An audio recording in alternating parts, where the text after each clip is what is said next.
Hi you guys, I am finally coming around to doing my official Phoebe Berman's Gonna Lose It video. I am coming to you from Washington where I'm on vacation, makeup free, but we're having such a good time, so I just was like, this feels like the perfect place to do this video for you guys, this review.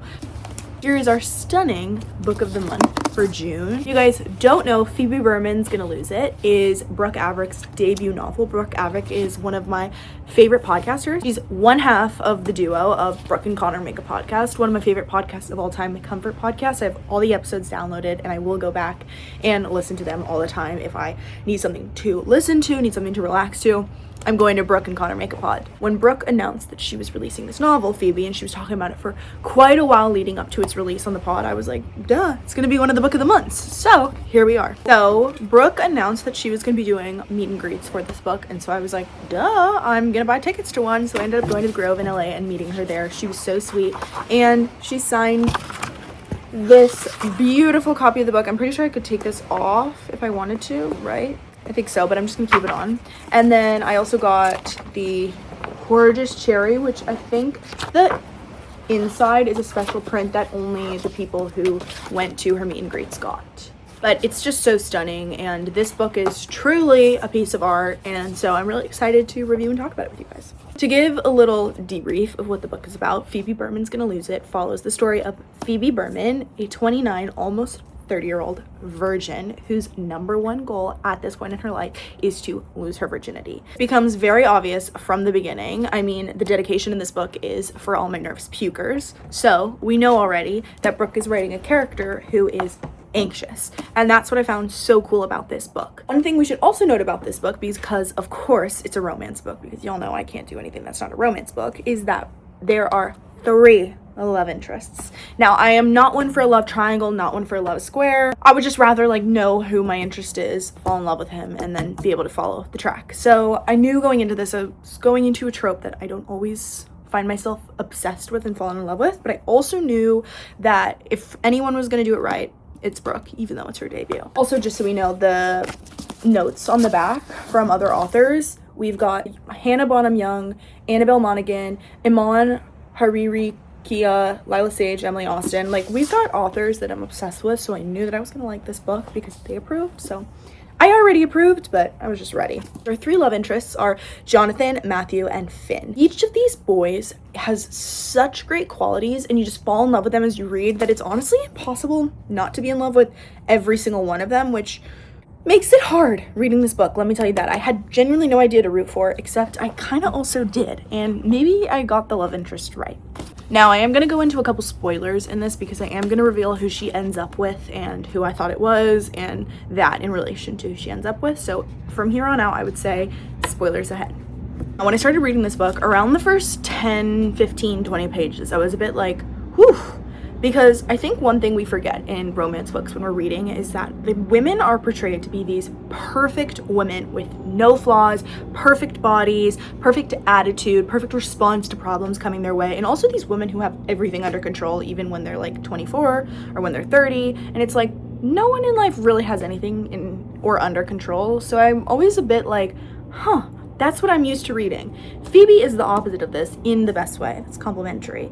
And I think adjusting to that and reading it at first was a bit of a shock to my system, and also it felt so real and relatable, which I think can also be difficult to read because it forces you to look at yourself. And so I'm taking accountability for that. I'm not saying that's on Brooke's writing. I'm saying that that's actually such a compliment to her writing because it felt so real and it felt so authentic to who women really are, at least me as a woman. Phoebe is messy, she's anxious, and she's completely perfectly imperfect, which I think is the best combo for a woman, but it is really written very specifically in this book. Now again, I think I had a hard time starting this as well because I know Brooke so well, so I was like, this is Brooke, but then reading it I was like, no, Phoebe is very much her own person, and I think if anyone's a fan of the podcast to go into this knowing that Brooke has written a character who is so uniquely herself and also simultaneously an image and a mirror for so many women, whoever you are. And I would just say that, like, go into it really open-minded and just know that you're gonna relate to Phoebe in more facets than one. Again, I said spoilers ahead, so sorry, spoilers are right here. Going into this, first off, friend group, perfect friend group. Found family is my favorite trope of all time, probably, and so the found family in this book were so important and just made me feel so obsessed with their tropes. Also, there's a boat passing by with like a bunch of friends and family on it, and it's just like so romantic and found family to me. I was obsessed with all the friends. I thought Nora, Alex, Meg, Jonathan, perfect friend group, including Phoebe. It's just like makes you want to be a part of it, and I think that that is just like what makes a found family trope so much more important, is when all the characters feel fully fledged and written out and you can understand each of them separately and not mush them all together. And Brooke did a great job of that. Now, let's introduce our first love interest, Jonathan, which is her roommate and her longtime crush. Obviously, my heart is always going to be like friends to lovers are going to be the ones to end up together, because you just always have to believe that's going to be true. Stay with me now. You get introduced to Finn. Phoebe is a preschool, actually she might be a kindergarten teacher. She's a teacher, and she ends up being introduced to Finn, a new teacher. And so obviously there's a little romance there. I'm obsessed with Finn, by the way. I think that he's arguably like probably who I'd find myself going towards if I was in this book. But also the third and final guy, Matthew, who she met on Hinge, but she knew in high school, and they've been talking and sharing crosswords for the past like year. I'm obsessed with Matthew, and since the beginning I was like, I know it's gonna be Matthew. Matthew's the one, even though my heart was like, maybe she's gonna do Jonathan because friends to lovers, but I was like, I feel like it's Matthew. I feel like Matthew's gonna be our guy. Spoiler, Matthew is our guy. And I got to like the 3/4 mark, and all of the big shifts and twists and turns started happening. I was gagged. I'm gonna reveal those twists and turns here, so if you don't want to know them, don't listen ahead. Jonathan and Finn being gay for each other was genuinely such a big plot twist to me. I don't know why I wasn't expecting it. I knew that people were talking about this big twist that was happening, but I couldn't have predicted it from a mile away, even though I know Brooke and like I know how obsessed she is with like her gays and with Jonathan Groff. And so I was like, I just feel like that should have been my hint, but I didn't get it. And when I found out, I mean, I was with my friend Maddie, and she literally like saw me reacting. It was like I had a physical reaction to it, which I always know when I have that physical reaction that it's like, ooh, that book really got me good. All of that to say, the ending of this book and the way that it went from, I just like the way it was laid out. It basically started with obviously like the introduction, getting to know Phoebe. Then there was obviously our little all hope is lost moment. And honestly, it started happening a little bit before the a little bit over the halfway point, which usually it happens towards the 3/4 mark. So I was like, oh, I'm surprised it's happening quick. But then the payoff at the end, when she actually gets with the Matthew and she ends up like falling in love, that's the best part of the book. And we get a good like 30 pages to witness that, and also to witness her and her friend Jonathan, who she thought she's had a crush on this whole time, who really is gay, and talking about why he didn't feel comfortable expressing that, and also becoming more comfortable with him because now they're both like living their truest self in their lives.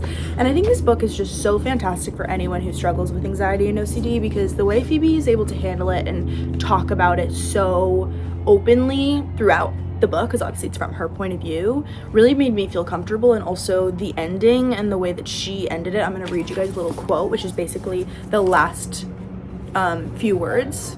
I used to hate the way that my brain worked. Sometimes I still do, but I've learned to stop beating myself up over it. If the past few months have taught me anything, it's that everyone has their own hang-ups, their own virginities to lose, so to speak. There's nothing wrong with that, and there's nothing wrong with me. There never was.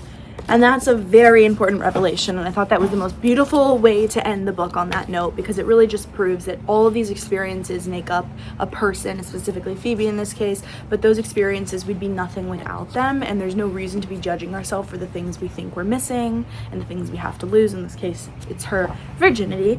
But I thought that was a beautiful final note, and I just thought there was a lot of lessons in here for anyone dealing with OCD and anxiety. I have both of those things, so I was like, I see you, Phoebe. I'm going to read you guys a couple little quotes that were my favorite, specifically after we find out that Matthew's kind of the guy.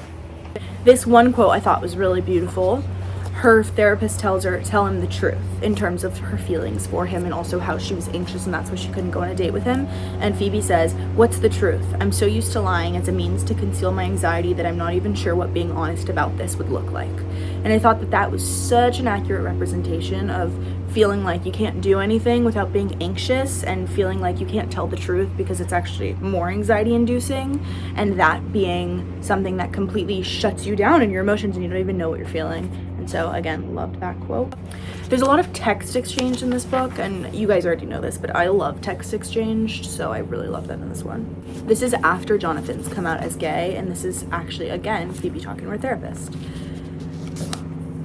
I might not be a freak. There may actually not be anything fundamentally wrong with me. And the thought was so freeing, it made me want to stop getting in my own way right then and there. Love that. Coming to terms with yourself sometimes and realizing that what you think isn't true and that you've been doing this as a way to like control yourself and tamper yourself down, you're putting yourself in the way of yourself. And so I thought that this was also a really beautiful quote. This was the cutest thing ever. This was Matthew talking to Phoebe at a wedding. But I don't like D, Phoebe, I like you. And Phoebe's, the narration line is, champagne bubbles float around my stomach. I don't like D, Phoebe, I like you. And I thought that the champagne bubble floating around was just the sweetest, cutest thing ever, because also right before that, Phoebe had said something about her sister and her fiance. He like dipped her on the dance floor, and the quote that Phoebe said was, her giggles reminded me of champagne bubbles. I thought that was beautiful. There are so many incredible quotes in here, especially as we get closer to the end on the dates, but that's what I'm going to leave you guys with for that. I did also want to note that this book is being turned into a Netflix movie, and it's being written by the same woman who wrote the Book Lovers adaptation by Emily Henry, which obviously isn't out yet, but I just know that it's going to be stunning, and so I absolutely can't wait to see what Netflix and she has to hold for this movie. I think it's going to be great. There's so much potential for the casting, and it honestly is a perfect book to movie pipeline. It feels like that's the right way for it to go, and I'm so excited to see it on the big screen. And if you need a Phoebe or frankly a Nora, call me up. But yeah, that is my review for Phoebe Berman's Gonna Lose It by Brooke Averick. I would give this book a 5 out of 5 stars, honestly. I think it is a perfect debut novel. I thought it was so beautiful, so sweet, so gut-wrenching, but also heartwarming, and I would definitely reread this again, and I'm definitely going to be recommending this to all of my friends. I hope they all read it, and I just think it's a book filled with lessons that allow you to take in what you want to take, but also it just feels so human and real, and it just is full of lessons, whereas some books I feel like the lesson is like a metaphor. They're all up front in this book, and I just loved it so much. And yeah, congratulations to Brooke on the debut, but also on the movie. I can't wait to watch it. And yeah, I will see you guys next month, which is July, which we're already in, because I'm kind of sick of tropes, so looks like we're gonna have to dig into that a little more.